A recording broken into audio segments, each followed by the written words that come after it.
The freezing rain never let up. 3 straight days of endless downpour in the Vosges Mountains. Visibility vanished in the thick pine forests. You couldn't see your hand 10 feet away. Cold bit through every layer of clothing.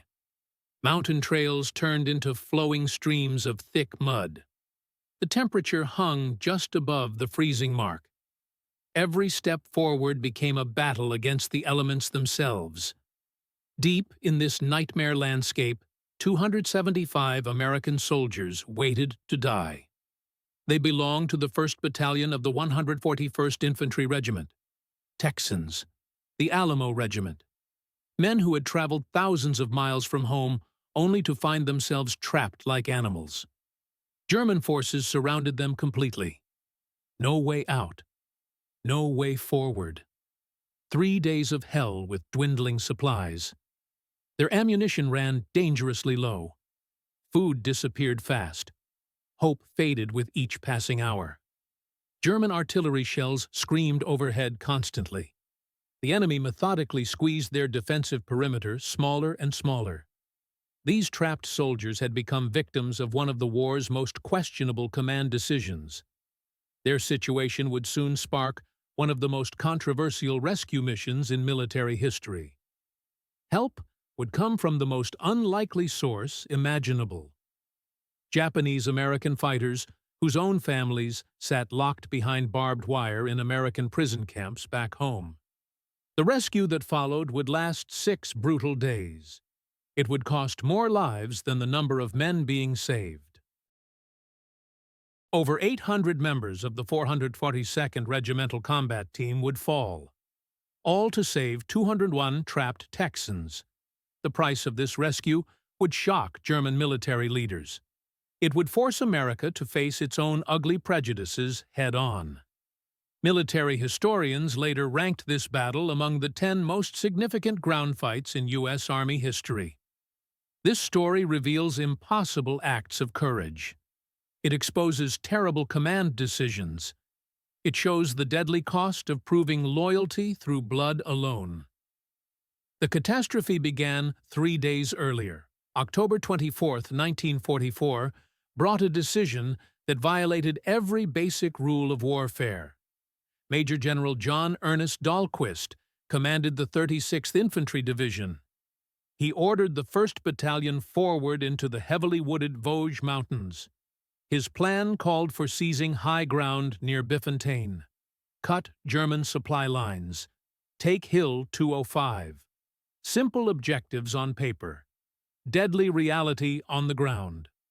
Lieutenant Martin Higgins served as the battalion's operations officer. He saw the danger immediately.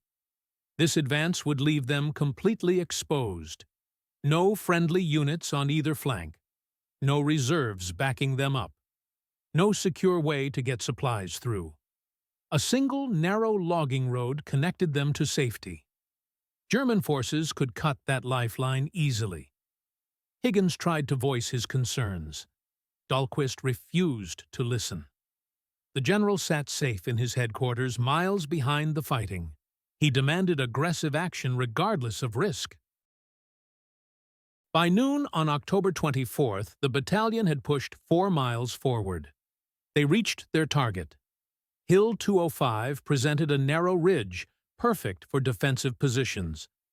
The Texans dug in among the towering pine trees. They waited for the rest of their regiment to join them. That reinforcement never arrived. The Germans had been watching and waiting. General Friedrich Wiese commanded the German 19th Army. His forces had deliberately given ground in certain areas. They wanted to lure Americans into a carefully planned trap. Once the battalion settled into position, the trap snapped shut. German mountain troops struck from 3 directions at once. The 211th Mountain Battalion seized high ground overlooking the American positions. The 903rd Grenadier Regiment cut the vital supply road. Additional enemy units sealed every remaining escape route. Within hours, 6,000 to 8,000 German soldiers had the 1st Battalion completely surrounded. The enemy had spent weeks preparing these positions. Reinforced concrete bunkers dotted the landscape. Thousands of mines covered every approach route. Wooden shoe mines couldn't be detected by metal detectors. German artillery had been positioned on reverse slopes. American counter-battery fire couldn't touch them. Most terrifying of all was their tree-burst artillery. Shells exploded in the forest canopy above. They created deadly showers of metal fragments and wooden splinters. Foxholes provided almost no protection. The trapped battalion's situation became desperate within 24 hours. German forces launched probing attacks from multiple directions. Constant mortar and artillery fire made rest impossible. The Americans had carried only basic combat loads. 3 days of food, limited ammunition. Water became their most critical need. The only source was a stream 60 yards outside their defensive perimeter. German machine guns covered every inch of that ground. Men crawled out after dark. They pressed their bodies into the mud as tracer rounds flew overhead. Many soldiers never made it back with water. Air resupply attempts failed miserably. P-47 Thunderbolt fighters from the 365th Fighter Group tried dropping supplies by parachute. The dense forest canopy and thick fog made accuracy impossible. Most packages fell into German hands. Others disappeared into the wilderness. Only a handful of supply drops reached the trapped Americans. October 26th brought the first rescue attempt. Other elements of the 141st Infantry tried to break through. They advanced less than 800 yards before German defenses stopped them cold. The 142nd Infantry Regiment tried next. They attempted to flank German positions through a neighboring valley. They walked straight into a minefield. Pre-registered artillery fire covered the entire area. Heavy casualties forced them to withdraw immediately. Radio operator Erwin Blonder maintained sporadic contact with division headquarters. The battalion's last functioning SCR-300 radio had limited battery power. They could only transmit twice each day. The messages grew more desperate as time passed. Requests for medical supplies, urgent pleas for ammunition, demands for immediate relief. October 27th marked a turning point. Conventional rescue attempts continued to fail. General Dahlquist made the decision that would define his legacy forever. He ordered the 442nd Regimental Combat Team to break through to the lost battalion. His recorded words were simple and chilling. Get them out at any cost. The 442nd had just been pulled off the front lines. 9 straight days of continuous combat. They had liberated the towns of Bruyères and Bifontaine at heavy cost. Significant casualties had depleted their ranks. They had been in reserve for only 36 hours. Not enough time to integrate replacement soldiers, no chance to repair damaged equipment, no opportunity for proper rest. Many soldiers still wore lightweight summer uniforms in the freezing mountain weather. The 442nd stood unique in the entire American military structure. A completely segregated unit composed entirely of Japanese-American soldiers. Nisei, second-generation Japanese-Americans. While they fought in European forests, approximately 120,000 Japanese-Americans remained imprisoned in camps across the American West. Their own families, parents, siblings, wives, children, all detained without trial under Executive Order 966. The unit's motto captured their spirit perfectly. Go for broke. Hawaiian pidgin slang meaning to risk everything on one supreme effort. They had already proven themselves in Italian campaigns. More decorations in 6 months than most units earned in years. Lieutenant Colonel Virgil Miller commanded the 100th Infantry Battalion attached to the 442nd. He protested the order directly to General Dahlquist. His men desperately needed rest. They lacked proper winter equipment. The weather conditions were beyond brutal. Dahlquist's response cut through all objections. American soldiers were dying in those mountains. The 402nd would rescue them. No discussion, no alternatives, no excuses. Dawn broke cold and gray on October 28th at 0400 hours. The 402nd began their advance into hell. The plan divided their attack into 3 parts. The 100th Battalion would attack the right flank. The 2nd Battalion would take the left.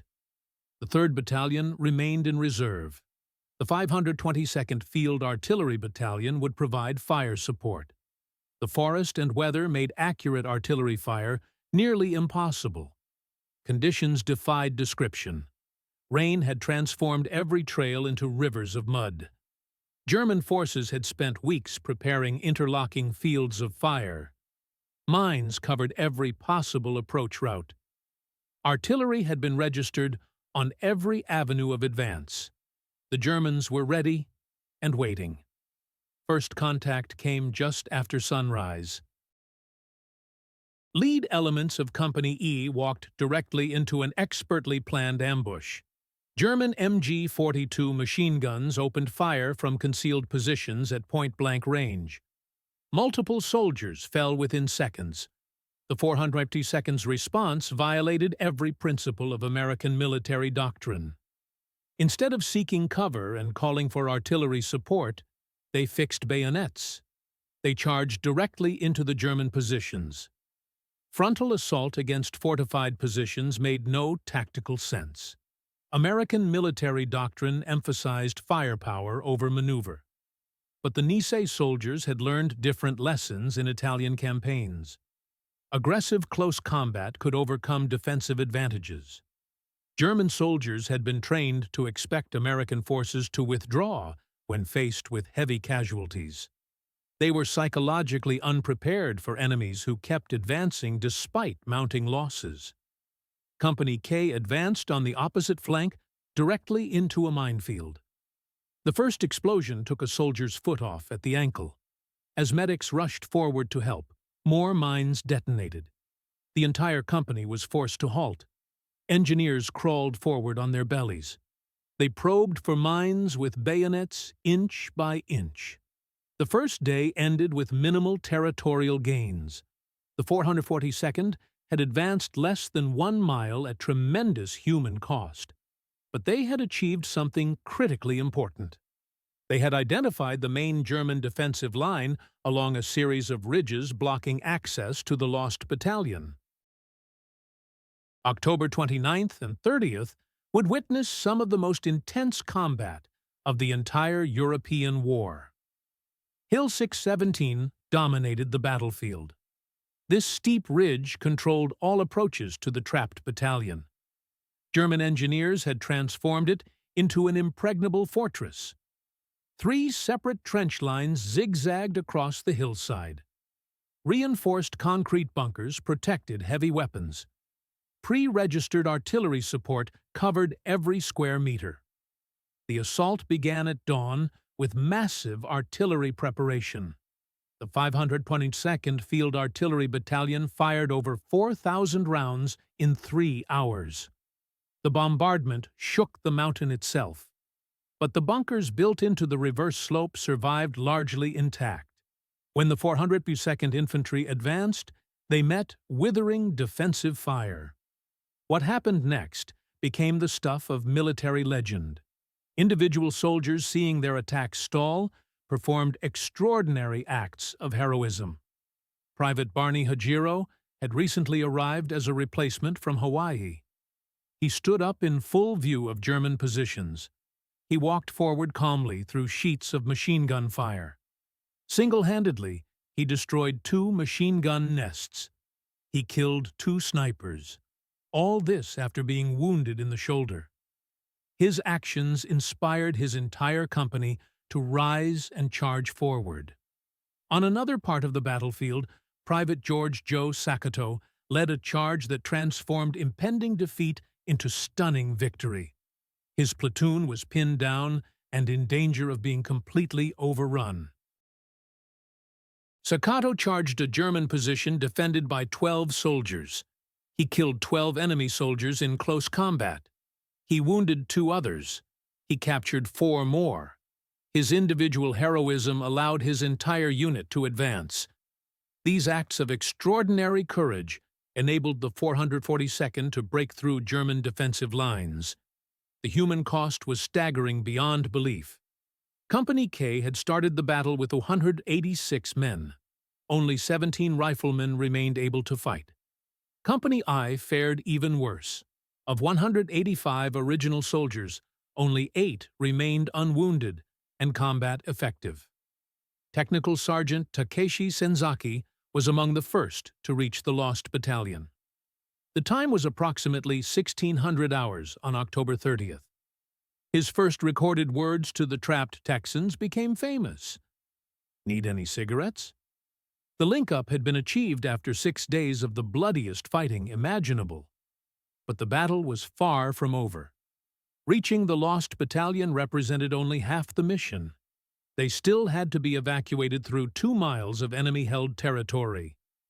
German forces immediately launched counterattacks to close the gap. Fierce fighting continued throughout the night of October 30th. The evacuation began with the most seriously wounded soldiers. Nisei soldiers carried stretchers through mine-infested forests. German snipers and artillery continued to exact their toll. Each trip to safety took hours. Stretcher-bearers had to stop frequently to rest or take cover from enemy fire. The walking wounded and able-bodied soldiers of the lost battalion were evacuated over the next 2 days. Throughout this entire period, the 442nd had to hold open the narrow corridor. German forces launched repeated attempts to cut the lifeline. The fighting was often hand-to-hand combat. Soldiers used knives and entrenching tools when ammunition ran low. Rifle butts became weapons of last resort. November 1st marked the end of the evacuation. All 2111 surviving members of the lost battalion had been brought to safety. The 1st Battalion of the 141st Infantry had lost 64 men during their encirclement, but the 442nd had paid a far higher price for the rescue. More than 800 casualties in 6 days of fighting.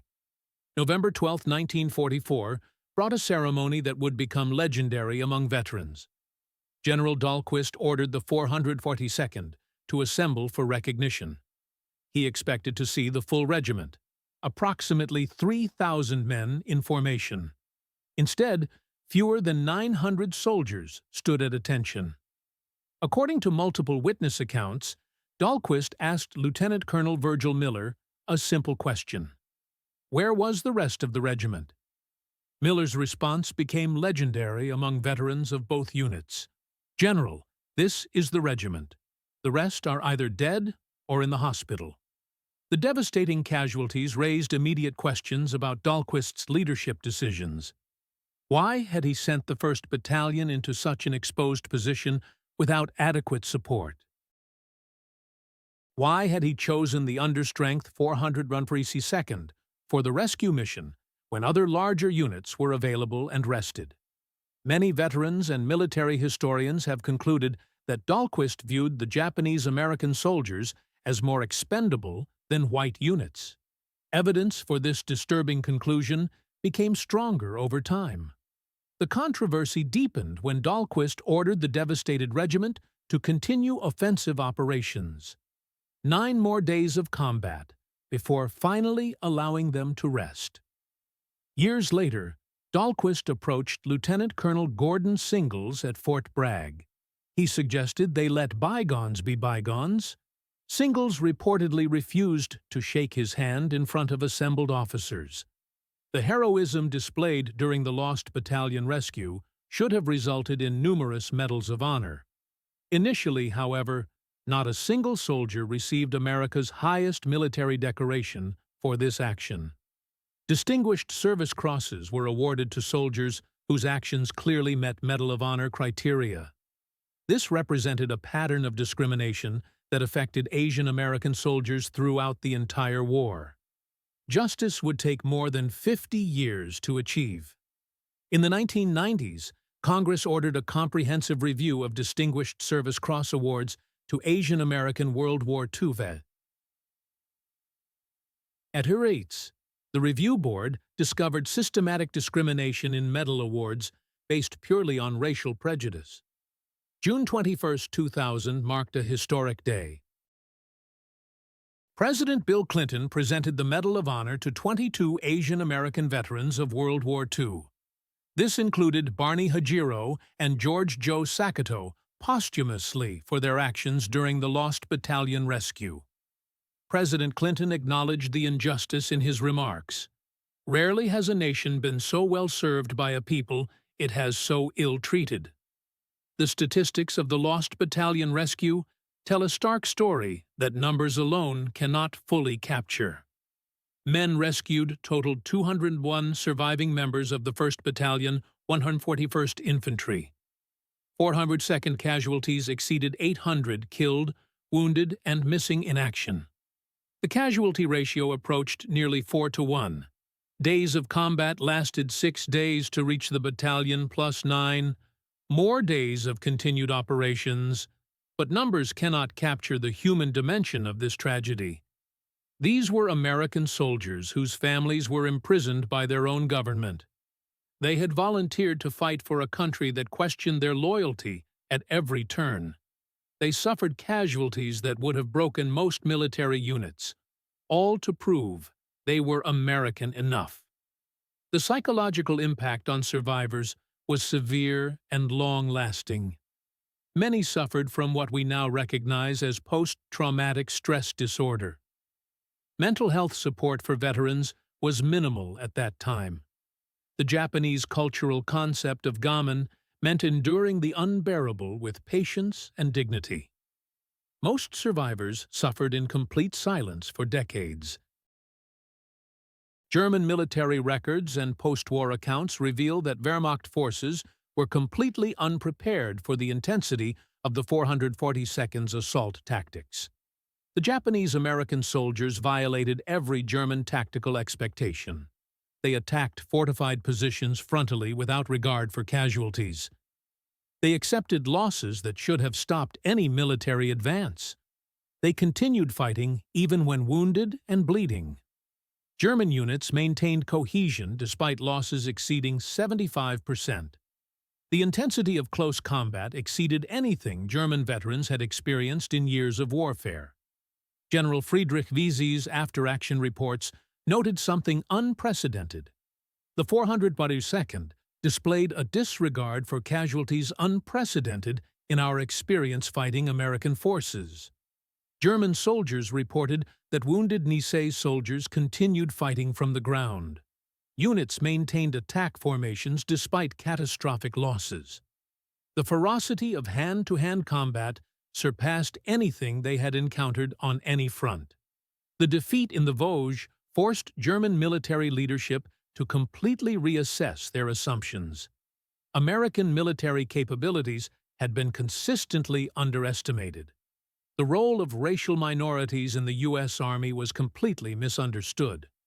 The supposedly inferior Japanese-American soldiers had broken through positions the Wehrmacht considered absolutely impregnable. German racist ideology had blinded them to military reality. The relationship between the rescued Texans and their Nisei rescuers became one of the most enduring legacies of the entire battle. Many of the Texans had grown up in the segregated American South. They had never met a Japanese-American person before in their lives.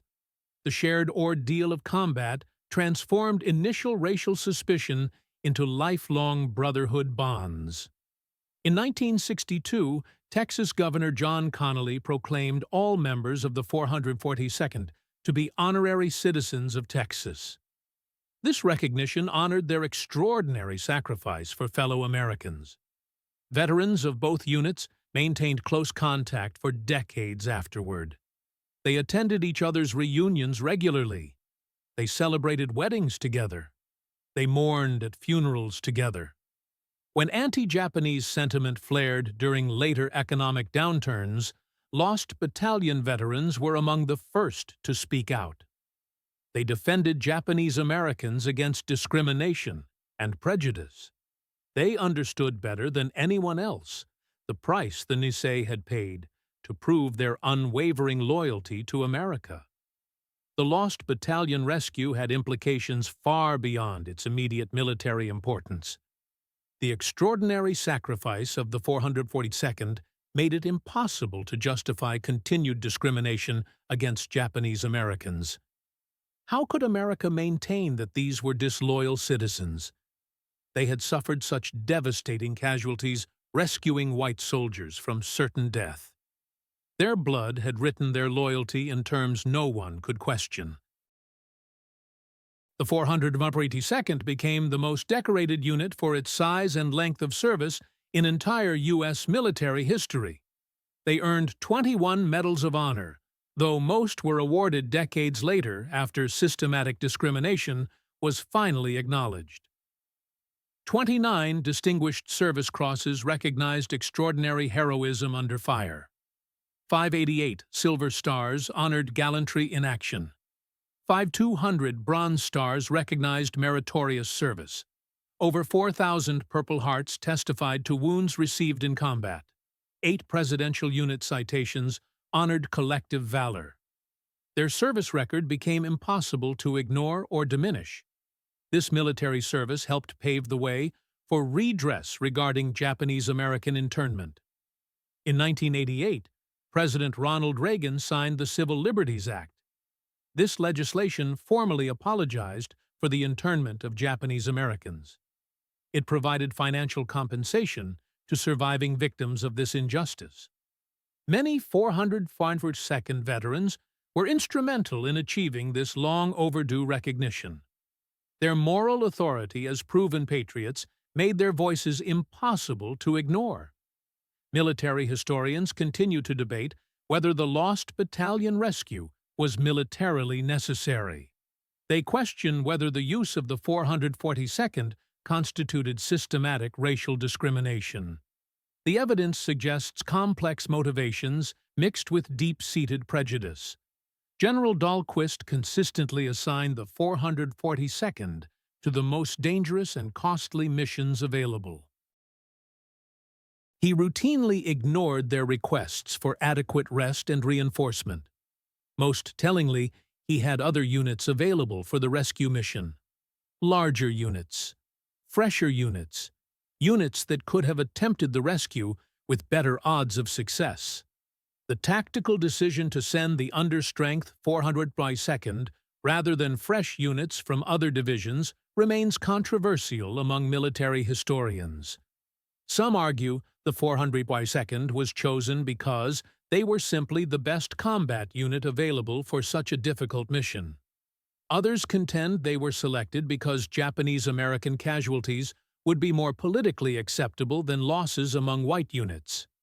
What remains undeniable is that the 442nd could not refuse this mission. Refusal would have seemed to confirm widespread suspicions about their loyalty to America. They were trapped by racial prejudice as surely as the Lost Battalion was trapped by German forces in those mountains. The Lost Battalion Rescue offers profound lessons about citizenship, loyalty, and the terrible cost of prejudice in American society. It demonstrates clearly that questioning citizens' loyalty based solely on ancestry weakened military effectiveness. It violated fundamental American principles about equality and justice. It shows how marginalized groups often must pay the highest possible price to prove their belonging in America.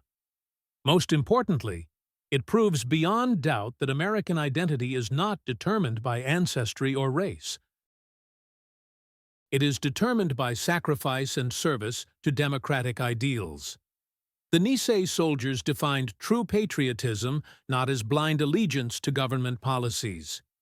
They defined it as fighting for American ideals even when America fell tragically short of those ideals. The rescue also demonstrated the incredible strength that diversity brings to military forces when properly utilized.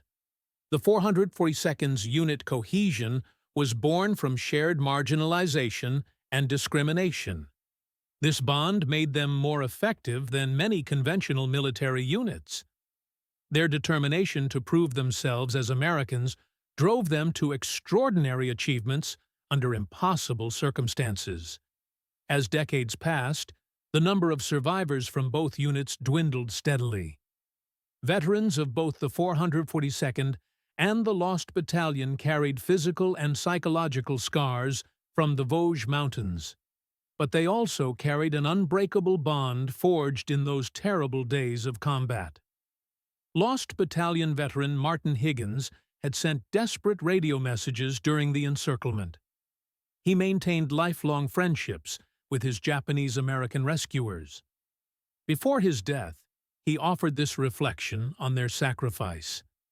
"Those boys saved our lives, while their own families were locked up back home in prison camps. That's not just military courage. That's a kind of heroism I still can't fully understand or adequately describe." Nisei veteran Daniel Inouye later reflected on the meaning of their service. "We went up that mountain to save American soldiers. Not white soldiers or Texas soldiers. American soldiers. That's what we were too, despite everything our country did to us. American soldiers." Today, the rescue of the Lost Battalion is studied in military academies worldwide. It serves as an example of small unit tactics and extraordinary determination under impossible odds. At West Point, a bronze plaque honors the 442nd with simple words. These soldiers proved that uncommon valor was a common virtue among American citizens of Japanese ancestry. But the greater legacy transcends military history. It is fundamentally social and moral in nature. The sacrifice of the 442nd helped transform American understanding of citizenship and true belonging. Their service made it impossible to maintain that loyalty could be determined by race or ancestry alone. Actions spoke louder than prejudice. Blood spoke louder than fear. Veterans of the 442nd used their hard-earned moral authority to fight for civil rights after the war ended. Daniel Inouye lost his right arm fighting with the 442nd in Italian campaigns. He became Hawaii's first congressman and served in the Senate for nearly 50 years. He used his position to fight discrimination and promote equality. Spark Matsunaga, another 442nd veteran, joined him in the Senate. Together, they were instrumental in achieving redress for the internment of Japanese Americans during World War II. Their military service gave them the moral standing to demand justice. The Lost Battalion rescue ultimately reveals the terrible cost of prejudice and discrimination, not just to its direct victims, but to the entire nation that harbors such attitudes. The 452nd's excessive casualties were partly due to their desperate need to prove loyalty through extraordinary sacrifice.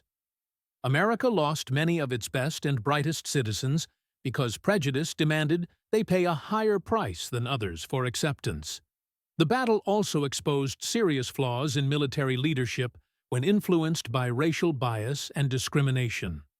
Dahlquist's apparent willingness to expend Japanese-American lives more freely than white lives resulted in unnecessary casualties.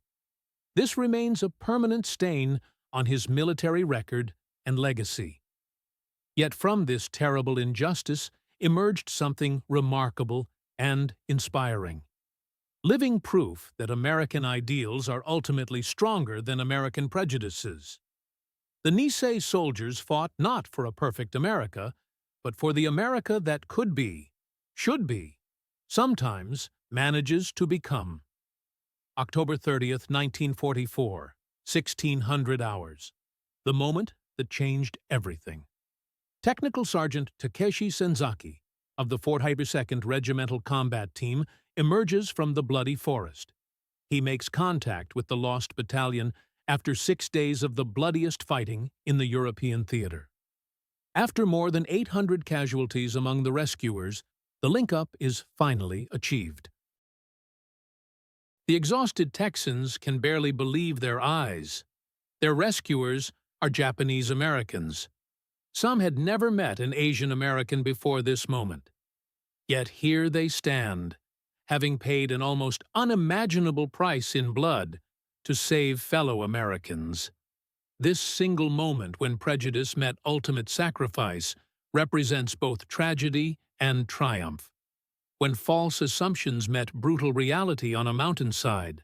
When Americans saved Americans regardless of race or background. This encapsulates both the worst and best of America. The worst is sending citizens to die, proving loyalty while imprisoning their families. The best is when courage transcends prejudice completely. When shared sacrifice creates bonds stronger than any discrimination. In the year 2000, the Go for Broke Monument was dedicated in Los Angeles. It honors all Japanese American soldiers of World War II. The monument lists over 16,000 names of those who served their country with distinction. More than 700 died in service to America. At the dedication ceremony, Secretary of Veterans Affairs Herschel Gober spoke these words. These soldiers fought two separate wars simultaneously. One against fascism abroad. One against prejudice at home. They won both wars, though at a cost that should humble us all. The monument bears the 442nd's famous motto in bronze letters, Go for Broke. But perhaps the most fitting tribute comes from the Lost Battalion veterans themselves.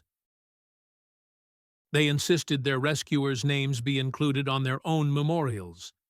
As one Texas veteran put it decades later, they are our brothers. They earned that title with their blood on that mountain. The rescue of the Lost Battalion transcends ordinary military history. It becomes a defining moment in the evolution of American identity. It proved beyond doubt that heroism has no color, that loyalty cannot be predicted by ancestry alone, that the most profound patriotism often comes from those who have the greatest reason to question their country. The German officers, who initially dismissed the Nisei as inferior fighters, learned that courage transcends all racial boundaries. The American generals, who saw them as expendable, learned that every citizen's life has exactly equal value. The Texas soldiers, who had never met a Japanese American, learned that brotherhood is forged in sacrifice, not bloodline. Most importantly, America itself learned that its greatest defenders might come from its most marginalized communities. That true strength lies in diversity properly harnessed. That the real test of citizenship is not whether you fight for a perfect country. It is whether you fight to make your country more perfect than it is. Military historians continue studying the Lost Battalion rescue as one of the most extraordinary episodes in American military history. The tactical achievement remains impressive decades later. Breaking through prepared German defensive positions despite overwhelming disadvantage takes remarkable skill and courage. But the moral significance completely overshadows the military accomplishment in historical importance. The rescue demonstrated that American ideals of equality, justice, and liberty could triumph over American prejudices when put to the ultimate test. It proved that what makes America truly exceptional is not perfection in practice. It is the capacity for redemption through sacrifice and service. From a purely military perspective, the operation violated every principle of economy of force. More than 800 casualties to save 201 men makes no mathematical sense. But history judges by different metrics than military manuals employ. Some victories are worth any price in blood and treasure. Some principles must be defended regardless of cost. Some stands must be taken even unto death itself. The 442nd understood this truth completely. They climbed that mountain not just to save the trapped battalion. They climbed it to save America's claim to moral leadership in the world. They fought not just against German military forces. They fought against the prejudice that questioned their rightful place in American society. They bled not just for tactical military victory. They bled for the principle that all Americans are created equal under God. The story of the Lost Battalion Rescue ultimately concerns the complexity of American identity. It demonstrates the redemptive power of sacrifice for higher ideals. It reminds us that citizenship is earned through service, not inherited through birthright. That prejudice weakens the very nation it claims to protect. That America's greatest strength lies not in racial uniformity, but in the determination of diverse peoples to forge a common democratic destiny together. The 442nd Regimental Combat Team went for broke in the Vosges Mountains of France. They gave everything they had and held nothing back. In doing so, they didn't just save 201 trapped American soldiers. They helped save America's soul during one of its darkest hours. They proved that even in moments of terrible prejudice and fear, the nation could produce citizens of such extraordinary courage that enemy and ally alike would stand in awe. The forest has reclaimed Hill 617, where so much blood was spilled. The foxholes have filled with decades of fallen leaves. The concrete bunkers have crumbled into moss-covered ruins. But the memory endures across generations. Young men who climbed an impossible mountain under fire, who bled for those who had scorned them, who died for a country that had not yet learned to love them back. They were the 442nd Regimental Combat Team. They were Japanese Americans fighting for acceptance. They were patriots, proving their loyalty. They were heroes by any measure. Above all else, they were Americans in the truest sense. Their sacrifice echoes across the decades since. It reminds each new generation that freedom is never free, that citizenship demands service to something larger than self, that the highest form of patriotism is fighting to make your country worthy of its highest ideals. In the dark forests of the Vosges Mountains, a group of marginalized Americans proved that loyalty cannot be questioned when it is written in blood. That courage knows no color or ancestry. That the true strength of America lies in the willingness of all its people to stand together. Regardless of origin or background, they defended democracy's sacred principles. The Lost Battalion was saved from certain death or capture. More importantly, an ideal was preserved for future generations. In America, citizenship is not determined by where you come from. It is determined by what you are willing to sacrifice for the principles of human dignity and equality. The 442nd proved this truth in the most emphatic way imaginable. They earned their place in America not through eloquent words, but through heroic deeds. Not through accident of birth, but through deliberate sacrifice. Not through social acceptance, but through undeniable courage under fire. This remains their lasting legacy to the nation they served so well.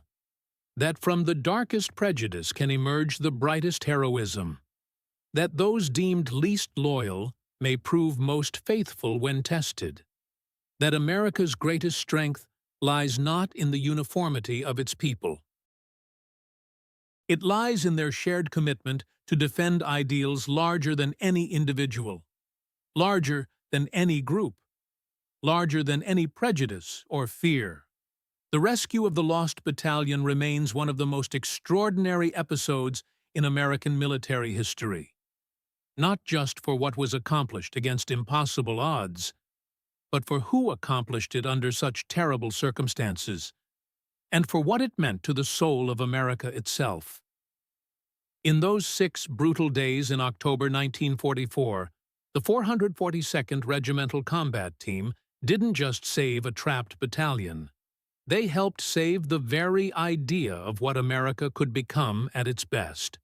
When courage defeats prejudice, when sacrifice transcends discrimination, when Americans of all backgrounds stand together as one people united by shared ideals rather than divided by inherited fears.